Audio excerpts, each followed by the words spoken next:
Está no ar. GrandeCast, o podcast onde grandes especialistas falam de temas que realmente importam. Informação, análise e conhecimento para você. Olá, essa é mais uma edição do podcast GrandeCast e nessa edição vamos continuar falando sobre gestão empresarial estratégica. Neste segundo episódio, vamos mais uma vez conversar com Rony Peterson, especialista que irá abordar sobre os desafios enfrentados pelos empresários e quais as estratégias para superar esses desafios. Rony é bacharel em Ciência da Computação e empreendedor no ramo de tecnologia desde o ano 2000. Foi diretor distrital e instrutor de treinamentos Mastermind pela Fundação Napoleon Hill de 2015 a 2020. Já acumula mais de 12 mil horas de sala como instrutor e mentor. Nosso convidado é criador do método GEM, Gestão Estratégica de Negócios, para auxiliar empreendedores a levarem seus negócios para a maturidade. Nesse método, já ajudou mais de 200 gestores a desenvolverem uma gestão madura. Que tal dar um up aí na gestão de seus negócios? Vem com a gente e aproveite de forma significativa o conteúdo do episódio 2 do GrandeCast, Gestão Empresarial Estratégica, uma realização do Departamento de Jornalismo da Grande FM. Ou seja, nós estamos falando já de desafios, porque isso não é tão simples e tão fácil. Nem um pouco. E quando a gente fala de desafios, desde o nosso início aqui do papo, eu estou observando você falando sempre, passando sobretudo dos pontos iniciais básicos, por gestão de pessoas e esse trato com as pessoas. Mas também os negócios, as empresas foram evoluindo e a tecnologia tem chegado cada vez mais. E tomado espaço de pessoas. Por outro lado, em alguns segmentos a gente vê a humanização de volta, sendo presente, e está sendo cobrado muito mais essa humanização do contato da empresa com o que ela oferece com esse público, com o cliente. Como é que é interessante a gente saber dosar a utilização da tecnologia para fazer o gerenciamento e a gestão ou funcionamento da minha empresa sem perder essa questão da humanização, desse contato mais próximo, não só com seus colaboradores, mas com o próprio cliente de maneira geral? Eu falo que a tecnologia tem que ser uma ferramenta, sempre. E a ferramenta, para ser usada, você tem que ter uma pessoa para usar essa ferramenta. Então, assim, tecnologia é ferramenta. Ah, Rony, mas veio a inteligência artificial que vai fazer um monte de coisa que o ser humano faz. Talvez daqui a 10, 20 anos a gente vai dividir não quem foi mandado embora, e sim em quem sabe usar e quem não sabe usar. Sim. Porque quem sabe usar está se beneficiando muito. Então eu, por exemplo, trabalho com inteligência artificial todos os dias.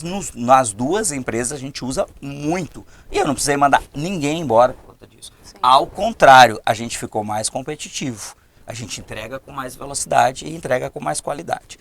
Então a tecnologia, ela tem que ser sempre uma ferramenta. É um meio para te levar para um objetivo, mas vai ter que ter alguém para pilotar essa tecnologia.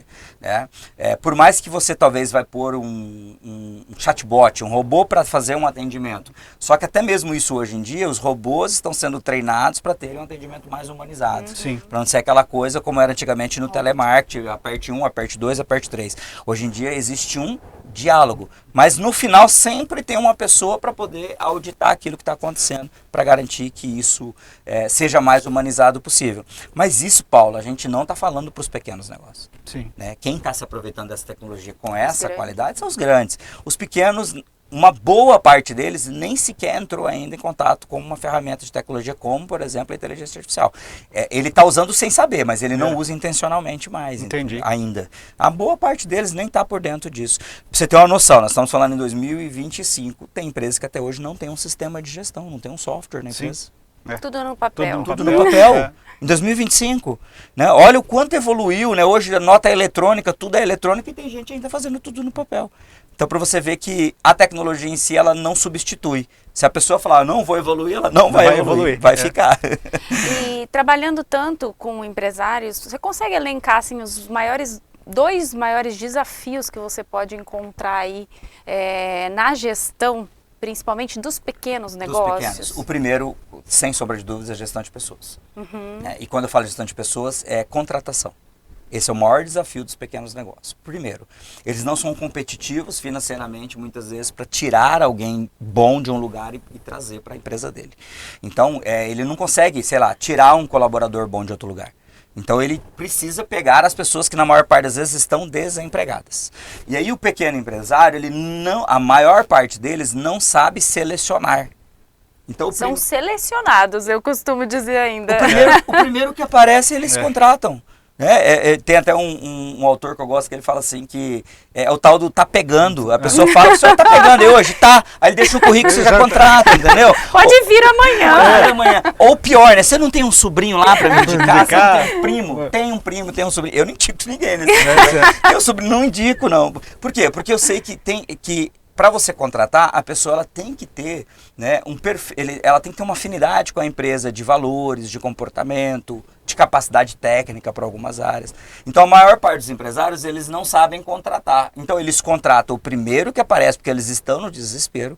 E aí esse primeiro que aparece, na maior parte das vezes, tem as exceções, não são as pessoas adequadas para estarem ali dentro. Então, eles ficam nessa bola de neve. Ele contrata o primeiro que aparece, daqui a pouco ele precisa demitir, ele contrata de novo o primeiro que aparece. Então, esse é o primeiro grande desafio. Ainda dentro desse primeiro desafio, até para a gente não perder o ponto aí, exatamente de saber fazer essa escolha. Porque muitas vezes se faz essa escolha no olhar técnico, se ele sabe desempenhar aquela função, mas hoje é muito comum em processo seletivo de se olhar para outras situações, inclusive redes sociais dessa pessoa, de como é que essa pessoa se comporta em relacionamento com as outras, para não entrar naquilo que a gente falou agora há pouco, de ser aquela pessoa que não vai conseguir acompanhar o ritmo do jeitão da empresa. Sim. Isso também precisa ser observado para quem vai fazer esse processo seletivo. Paulo, muito bom você falar sobre isso, né? Porque a gente costuma dizer o seguinte: as pessoas são contratadas por suas competências técnicas e demitidas por suas incompetências comportamentais, né? E isso é o que mais acontece nas empresas.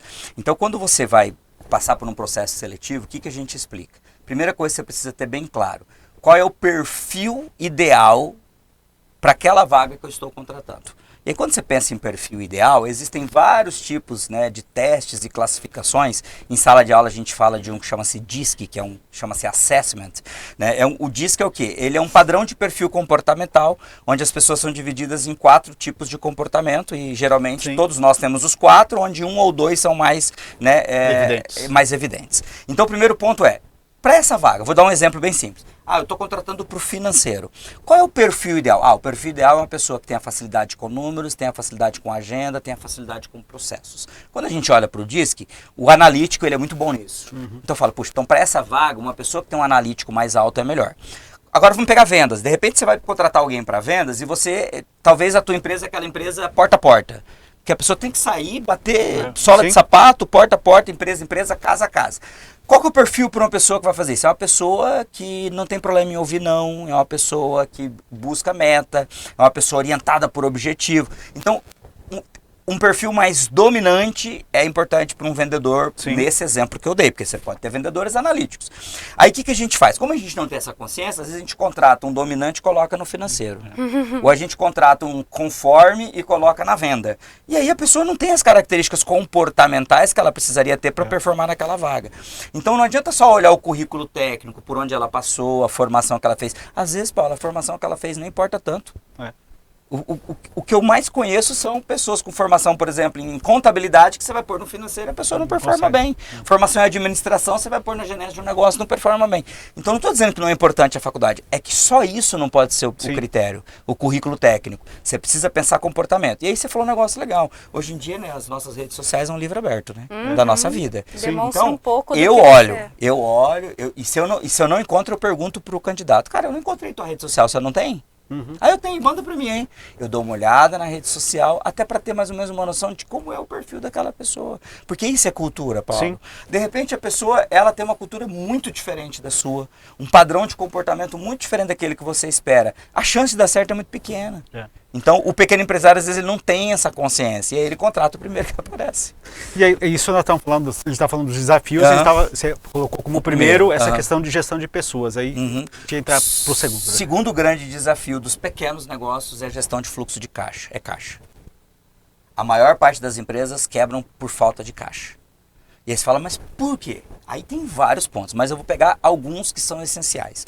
O primeiro ponto é, o caixa da empresa e o caixa da pessoa física é uma coisa só. Então talvez vocês conheçam aquela pessoa que Sim. abriu um negócio, o negócio começou a dar muito certo no primeiro ano ou no segundo ano de empresa, ele começou a ganhar muito dinheiro e lá no final do ano ele vai lá e compra um carro 0 km, ele troca de casa, ele reforma a casa. 2, 3 meses depois ele descobre que o dinheiro que ele usou para comprar o carro 0 ou a casa, ele precisava para o Era o capital de giro dele. E aí daqui a pouco ele começa a pegar dinheiro emprestado e daqui a pouco ele não consegue mais pagar, enfim, e quebra. Eu vejo isso acontecer toda hora. Eu atendo um nicho bem específico, que é o ramo de vidraçarias na empresa de tecnologia. Um dos nossos ramos de atendimento é vidraçaria. E eu atendo vidraçarias tem quase 20 anos já. O que eu vi de empresa abrir e fechar em menos de 2 anos é um absurdo.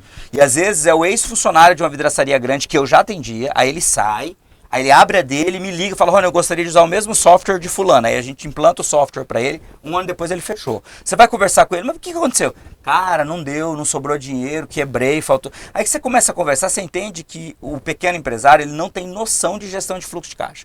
Então ele mistura conta física e jurídica, ele não tem uma retirada fixa de salário, porque quando ele é funcionário, ele tem um salário fixo. Por que quando ele é dono do negócio dele, ele não tem salário fixo? Um mês ele saca 2, no outro mês ele saca 10, no outro mês ele saca 20. Não faz sentido. Então ele não tem um salário fixo, que é um prolabore fixo, seria o segundo ponto. E o terceiro ponto, que é mortal, ele não tem consciência do cálculo de custos para chegar no preço de venda da mercadoria ou do serviço. Então muitas vezes ele fala assim, não, é só colocar 50% em cima do que eu comprei, é só colocar 100%. Mas ele esquece que tem uma série de custos e de despesas que ele precisaria levar em consideração na hora de precificar o produto ou serviço dele. E aí o que ele faz? Ele vende mais barato para ser mais competitivo. Mas ao vender mais barato, muitas vezes ele não entende que ele está trabalhando quase no custo. E aí não vai sobrar dinheiro. E aí ele só gira dinheiro, Paulo. O dinheiro está entrando, então olha só, para você que está nos assistindo aí agora, né, um sinal de que você possa estar passando por isso que eu estou falando. É quando o que você recebe hoje das vendas de hoje, você está usando para pagar contas do passado.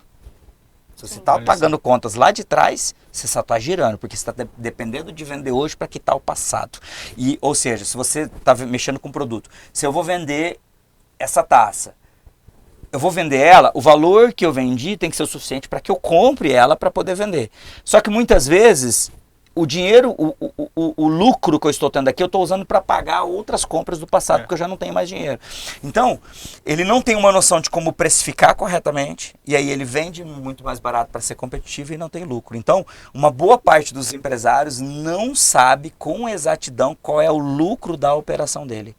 E aí, por não saber o lucro, ele acha que o que está no caixa é lucro. É dele. É dele. Aí ele vai lá, mete a mão, e aí daqui a pouco ele descobre que ele precisava daquele dinheiro. Então o segundo grande problema é gestão de fluxo de caixa, eu não tenho dúvida. E aí até uma armadilha que ele pode acabar sendo inserido, que é aquela questão da competitividade, como você falou, para ele ser mais competitivo, ele olhar o preço do seu concorrente e precificar o seu pelo outro, porque ele não sabe qual que é exatamente a demanda que o outro teve para chegar naquele valor. Às vezes o custo do outro é totalmente diferente. Giro, né? É que nem você fala, por exemplo, num restaurante.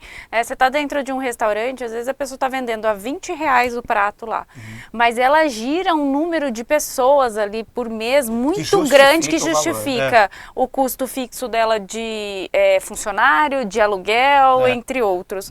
E a outra está vendendo metade e está vendendo ao mesmo preço. E não consegue. E não vai conseguir fechar a conta. Não vai fechar. Essa conta não vai fechar. E aí, a maior parte dos empresários ou não tem um sistema de gestão, ou o sistema que ele tem é muito ruim. Ou ele não sabe usar. E aí ele não tem esses números. Ó, eu faço essa pergunta. Eu já entrevistei para o Método GEM mais de 300 pessoas pessoalmente. 200 viraram meus clientes. Mais de 300 eu entrevistei pessoalmente. Eu pergunto para todo mundo, você sabe qual que é o lucro real da sua operação? Aí a pessoa fala assim, o que é lucro para você? Eu falo, não, lucro? O lucro não é o que sobrou no caixa no mês. Ah, então eu não sei. Eu sei o que sobra no caixa todo mês. A maior parte, para eu não dar um número qualquer, eu digo que talvez mais de 90% dos que eu entrevistei não sabiam o lucro da operação. Ele não sabe quanto ela está lucrando. Ele sabe o que está sobrando no caixa, que na verdade não tem nada a ver uma coisa com a outra. Entendeu? Então a maior parte não tem essa gestão de fluxo de caixa, porque ele não sabe nem fazer esses cálculos e esses conceitos. Sim.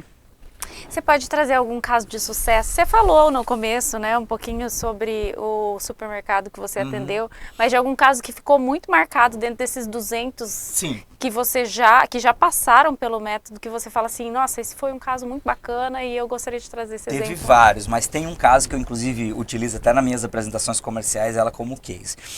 Eu treinei uma pessoa há 2 anos atrás, nas primeiras turmas. O sócio dela falou para mim assim, olha, eu queria muito que minha sócia fizesse. Só que ele era sócio investidor, ele tinha ajudado ela a montar um negócio e ele não estava na operação. E ela trabalhava sozinha na operação. Eu fui conversar com ela, ela falou, não, Rony, eu não só trabalho sozinha, como meio período eu sou funcionária de outro lugar. Nossa, pouco tempo. Então ela trabalhava meio período numa outra empresa, porque ela acreditava que ela precisava daquele salário fixo, e o outro meio período ela tocava a operação dela sozinha. Quando eu fui entrevistar ela pro método, ela falou assim, eu acho que não faz sentido nenhum eu fazer. Eu falei, olha, olhando o teu negócio e o potencial que ele tem, eu acredito que faz muito sentido. Talvez você não vai conseguir aplicar tudo que você vai aprender agora, mas isso vai fazer sentido porque o negócio que você tem um potencial muito bom.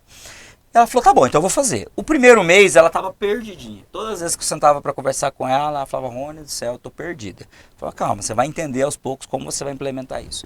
E aí o tempo foi passando. A turma dela foi uma turma de 4 meses, era um formato diferente, que era semanal durante 16 semanas, 16 aulas. Quando chegou mais ou menos no segundo mês, ela foi mudando e foi mudando. Quando ela fechou o treinamento 4 meses depois, ela já tinha pedido demissão do lugar que ela trabalhava. Então ela estava o dia inteiro trabalhando na empresa e ela já tinha contratado 2 colaboradoras para trabalhar com ela. E aí ela, inclusive esse foi o depoimento da formatura dela. Um ano depois, que fez agora, ela fez 2 anos dessa empresa dela e ela postou no Instagram dela, 2 anos do laboratório dela. O time dela deve ter umas 8 ou 9 pessoas na foto. Que bacana. E aí eu comentei, eu falei, nossa, que evolução em 2 anos e tal. E ela falou, você fez parte disso, que legal e tal. E assim, eu fiquei muito feliz, por quê? Porque eu vi o quanto um negócio pode crescer em 2 anos se a pessoa entender o que ela precisa fazer a nível de gestão. E enxergar de cima da torre para frente, onde isso. que ela quer chegar, onde ela pode... E olha que legal, Paulo, ela engravidou uns 3 meses depois que o curso terminou. Não, na formatura do curso ela já estava grávida. Aí ela ganhou o neném, ela ficou 3 meses em casa, administrando a empresa de casa, com o bebê e o time dela tocando o laboratório. Aí quando ela passou esse período de 3 meses, aí que ela voltou para dentro do laboratório e hoje ainda não está full time, não está o tempo todo. Tem dia que ela vai o dia inteiro, tem dia que ela vai meio período, eu conversei com ela recentemente. Ou seja, imagina há 2 anos atrás se ela engravidasse sozinha, entendeu? Tocando meio período num outro local trabalhando, não tinha como, entendeu? Então esse eu acho que foi o caso mais emblemático, assim. Bacana. Não, e é gostoso, né? Nossa, participar desse processo de crescimento e desenvolvimento. É muito legal. Não, e abrir para as pessoas essa possibilidade dela entender que ela tem as condições e qualidades para fazer isso funcionar. Exatamente. E até dentro disso que eu queria que você falasse para a gente, até deu para entender um pouquinho, porque quem está nos acompanhando, certamente tem muita gente curiosa em relação a isso. Que dica que você daria para aquelas pessoas que entenderam aqui durante esse nosso bate-papo, olha, eu acho que a minha gestão da minha empresa precisa ser feita alguma coisa, precisa mudar. Qual o primeiro passo, qual a dica que você dá para essa pessoa iniciar esse processo de mudança em relação à gestão da sua empresa? Legal. Se você talvez não possa fazer um treinamento agora, como às vezes os meus alunos fazem, você vai ter que buscar conteúdo sobre isso. É consumir conteúdo sobre isso o máximo que você puder. Com essa possibilidade que você está tendo aqui agora de assistir isso daqui gratuito na internet. Igual a esse material, tem muito material na internet sobre gestão. Então, primeiro, procure bons comunicadores, pessoas que são da área, que falem de gestão e comece a consumir conteúdo.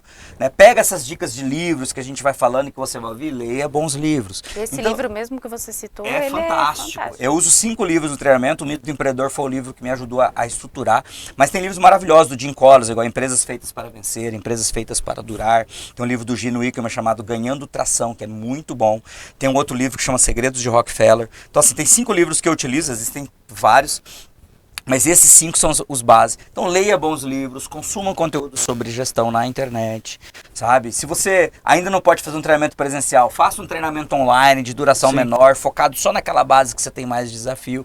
Mas o que precisa, Paulo, é dar um primeiro passo.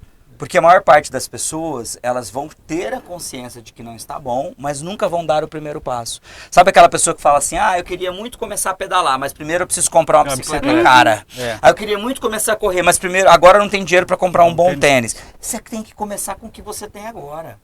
Não precisa esperar o melhor momento para começar. Então, Rony, agora eu não posso fazer um treinamento, agora eu não posso me especializar, né, investir nisso. Então, consuma conteúdos gratuitos que já vai fazer muita diferença. Sim. Tem alguns materiais da internet que valem para um MBA. Não, e eu falo que assim, eu tô lendo um livro que chama Micro Hábitos, né? E ele fala do pequeno mesmo. Porque quando você olha para o grande, você se sente incapaz de concluir aquilo. Você olha... Gerenciar uma empresa? Como assim? Sou só eu e mais um funcionário. Não tem como. Você acabou de dar um exemplo de uma pessoa que era sozinha e que hoje tem 8 pessoas na equipe. Então, é possível. E com certeza ela não começou com 8 pessoas no dia seguinte, isso né? Foi um processo. Exato. Então, essas pequenas mudanças, eu falo que são pílulas diárias. Pega pequenas mudanças. Vamos supor, que nem você falou da questão financeira, não tem um fluxo de caixa, vamos colocar um fluxo de caixa. Exatamente. E começa de pouco, eu acho que daí é o segredo, porque pensar no muito pra frente, na estrutura muito grande, vai dar medo. Exatamente. Você falou dos micro hábitos, né? Tem um livro que eu adoro, chama Hábitos Atômicos. Esse eu também esse eu já li, tô lendo de novo. Clear. É maravilhoso. É ótimo esse maravilhoso. Eu li ele 3 vezes já. Eu tô na segunda. Hábitos Atômicos. E ele faz nessa mesma linha. E hoje eu comecei a ouvir, eu gosto muito de audiobook, essa é uma dica para você que está nos ouvindo. Pô, eu não tenho tempo para ler. Então, ou tem sono. Põe o audiobook no carro, na hora que estiver fazendo um exercício, e vai ouvindo. Hoje eu comecei a ouvir daquele Navy SEAL americano, o livro chama Se Arrume a Sua Cama. Esse eu não li muito legal, que ele vai dizer assim, que a primeira obrigação de um combatente de elite americana, né, um Navy SEAL, é levantar pela manhã e arrumar a cama e deixar no padrão que o exército pede. É a primeira coisa que você tem que fazer no dia. E aí no primeiro capítulo ele vai dizer assim, o fato de eu realizar aquela tarefa pela manhã com excelência, conforme me foi ensinado, já foi a minha primeira pequena vitória do dia. Posso comemorar. Pode ser que o dia não tenha sido tão bom, mas eu falo, mas eu arrumei a minha cama da melhor maneira possível. Então vamos trazer isso para o mundo dos negócios, né? Talvez seja, puxa, eu não posso ter um sistema, eu não sei por onde começar. Talvez começar com uma pequena planilha. Planilhar tudo que entrou, tudo que saiu, já é um primeiro passo, sabe? Ou fazer uma reunião uma vez por mês com o meu time, já é um primeiro pequeno passo. Você vai percebendo que as coisas vão mudando. Esse é um dos desafios que os meus alunos enfrentam, que é como que eu acho tempo para encaixar as reuniões que eu preciso fazer pensando em gestão. Você vai perceber que depois que você começa a fazer, sobra tempo, é o contrário. É o contrário. É o contrário, mas precisa ter esse primeiro passo. Precisa ter iniciativa, o primeiro passo. Exatamente. Olha, Larissa, eu tenho certeza que quem está nos acompanhando e acompanhou aqui ao longo desse nosso podcast está muito curioso e certamente pessoas que poderão mudar, inclusive, a gestão das suas empresas, dos seus negócios, daquilo que tem planejado, inclusive, pela frente, e desejam saber um pouco mais. Eu também estou curioso para saber um pouco mais, por isso eu vou perguntar para o Rony Peterson, quem está nos acompanhando, que quiser saber um pouco mais sobre o teu trabalho, de conhecer um pouquinho mais de aquilo que é a tua empresa, você como instrutor, para pessoas que querem gerir os seus negócios, de que forma te encontram, de que forma as pessoas podem saber um pouco mais daquilo que você tem a oferecer em termos de aprendizado para as pessoas. Legal. A melhor forma de consumir meu conteúdo é pelas redes sociais. Tá? Então eu posto praticamente nas principais redes, mas a minha rede principal ainda é o Instagram. Tá? Então se você procurar por Rony Peterson lá com 2 N's, você vai me encontrar. Talvez você até encontre a Gen Educação, que é a empresa de educação, mas a maior parte dos conteúdos são postados no meu perfil particular. Praticamente todos os dias sai um pequeno corte de 1 minuto, 1 minuto e meio com algum conteúdo de gestão. E tem centenas lá de conteúdos, tem lives, né, de horas, acho que tem mais de 20 lives gravadas também, que também estão no YouTube, mas a nossa rede principal é o Instagram. Então, se você me seguir no Instagram, você vai estar vendo o conteúdo. Se você quiser saber mais sobre o método Gen, é só me chamar lá em inbox, ou alguém do meu time vai falar contigo, vai explicar o que é o método, né? Mas, e se você não é da cidade, né, que gostaria de fazer presencial, mas você não é da cidade, tem a possibilidade de você fazer online. Então a gente explica como funciona o processo no online também, se você entrar em contato conosco. Mas a principal rede é o Instagram. Perfeito, a gente poderia ficar por mais horas aqui batendo esse papo bacana e com toda certeza de aprendizado, mas precisamos fechar o nosso programa e quero te agradecer, Rony, pela disponibilidade de estar aqui conosco. Tenho certeza que contribuiu muito, né, para quem está nos acompanhando e certamente a gente espera que esse ano de 2025 seja de mudanças para todas as empresas. Tem muita gente apostando, tem muita gente que pensa de forma pessimista em relação a muitas situações, mas mais do que isso é importante investir em si mesmo, investir na sua empresa e acreditar que ela pode dar certo. Obrigado por estar aqui conosco. Eu que agradeço pela oportunidade. Larissa? Nós agradecemos mesmo, de coração, você estar aqui conosco, trazer tanto conhecimento, poder facilitar esse assunto que é tão difícil, né? E você traz numa linguagem muito simples. Eu que já participei do seu curso, recomendo por conta disso, porque você tem uma didática e traz clareza e simplicidade naquilo que parece tão difícil. É exatamente isso, foi assim que a gente conversou aqui antes e que ele trouxe com maestria, né? Tenho certeza que você que nos acompanhou também pôde entender perfeitamente, né? Quais são as primeiras dicas para você de repente mudar seu modo de gestão. Dar o primeiro passo é fundamental e aí está dada a dica para você então iniciar um 2025 com muito mais sucesso que aquilo que a gente deseja. Nosso Grandes Fatos está ficando por aqui. Agradecer a você que nos acompanhou pelo Facebook, marque seus amigos, compartilhe o nosso conteúdo, divulgue aqui a nossa programação. Esteve com a gente aí no YouTube? Deixe o seu like, ative o sininho de notificações, se inscreva à Rádio Grande FM e tenha acesso a outros conteúdos exclusivos para você. Forte abraço, até o próximo programa. Grandes entrevistas, grandes temas, grandes transformações. Tudo isso num clique. Aqui no GrandeCast, onde as vozes dos especialistas chegam até você.